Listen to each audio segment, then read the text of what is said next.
ఇంట్లో గ్రైండర్ పోయిందండి. మంచి ఫారెన్ బ్రాండ్ కలిగి ఉన్న గ్రైండర్ కొనండి. ఏంటి నువ్వు కూడా ఫారెన్ రోజులకు వెళ్ళావా? పోతే బాగా మన దేశంలో తయారు చేసుకునే నాణ్యమైనవి నేను అవే తెస్తా. సరేనండి తండ్రి. రావాలి గౌడులు అన్నీ ఉన్నాయి రండి. చూపించండి. నాన్న నాకు ఈ గౌన్ నాకు అవే కావాలి నాన్న. అవేవి వద్దు తల్లి. ఇవి హస్తకళ షాప్. ఇవి హస్తకళతో తయారు చేశారు తల్లి. ఇది శరీరానికి అనుకూలంగా కూడా ఉంటాయి. ఇది చూడు ఎంత బాగుంది. తీసుకో. బొమ్మ షాప్ వెళ్దాం పదండి. మందారం లాంటి మంచి బొమ్మలు రెండమ్మ రండి. బొమ్మలమ్మ బొమ్మలు. నాన్న నాకు రిమోట్ కార్ కావాలి నాన్న. రిమోట్ కార్ వద్దన్నయ్యా. మనం హస్తకళ షాప్ వెళ్దాం పదండి రా. హస్తకళ అంటే ఏంటి నాన్న? చేతితో తయారు చేసే బొమ్మలు.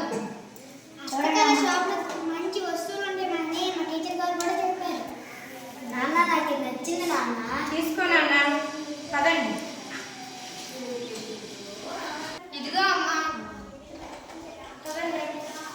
మీ షాప్ అయిపోయిందా తల్లి? ఎలాగో వచ్చాం. పక్కింటి బామ్మగారి వాళ్ళ అబ్బాయికి బాగాలేదు కదా, చూసుకొని వెళ్ళిపోదాం పదండి.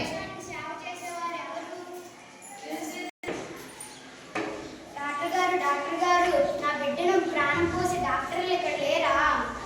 విదేశీ నుంచి ప్రాణం పోయాలా? అంత డబ్బు నేను ఎక్కడ తెచ్చేది? చిన్న రోగాలకు ఎక్కడే డాక్టర్లు అంటారమ్మా. నీ బాబుకు గుండె ఆపరేషన్ చేయాలి.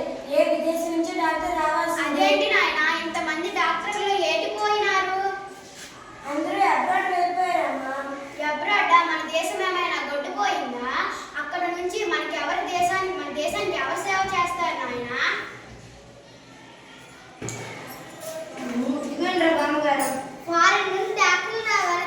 ఇప్పుడే కదా నాన్న ఫారెన్ వస్తువులు వాడొద్దన్నావు. ఫారెన్ బట్టలు కూడా వాడొద్దన్నావు కదన్నా. మరేం చేస్తాం? డాక్టర్లు ఇంజనీర్లు మన దేశంలో చదువుకొని వేరే దేశాలకు వెళ్ళి అక్కడ సేవలు అందిస్తున్నారు. మేము పెద్దయ్యాక ఆ పని చేయం నాన్న. ఈ దేశంలో చదువుకొని ఈ దేశంలో ఉద్యోగం చేసుకొని ఈ దేశానికి అభివృద్ధి చేస్తాం నాన్న. సరే తల్లి పదండి. Good morning sir. మార్నింగ్ అమ్మా. ఏం రామయ్య పిల్లలతో బజార్కి వచ్చావా? పిల్లలు సంభాషణ అంతా విన్నానయ్యా. చాలా బాగుంది. మంచి పిల్లలకి అన్నావు. స్వదేశీ వస్తువు వాడకం అనేది చాలా మంచిది అమ్మా. జాగ్రత్తగా.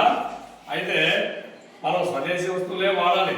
మన ఆటగాళ్ళు చెస్ క్రికెట్లో విజయం సాధిస్తే మనమే విజయం సాధించినట్టు ఫీల్ అవుతాం. కానీ మనం స్వదేశీ వస్తువులు మాత్రం వాడడం విదేశీ వస్తువులే వాడుతున్నాం. మన ప్రధానమంత్రి గారు వాకల్ ఫర్ లోకల్ అంటున్నారు. స్వదేశీ వస్తువులనే వాడమంటున్నారు. తర్వాత మన భారతదేశం వేద భూమి, కర్మభూమి.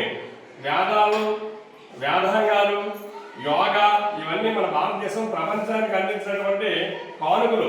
ఇప్పుడు ఈ వేదాల గురించి ఇతర దేశాల వాళ్ళు డిస్కస్ చేసుకుంటుంటే మనం మాత్రం మర్చిపోతున్నామమ్మా.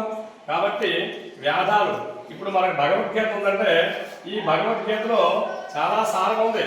ప్రపంచంలో అన్ని సమస్యలకి మన భగవద్గీతే సమాధానం చెప్తుందమ్మా ఇప్పుడు.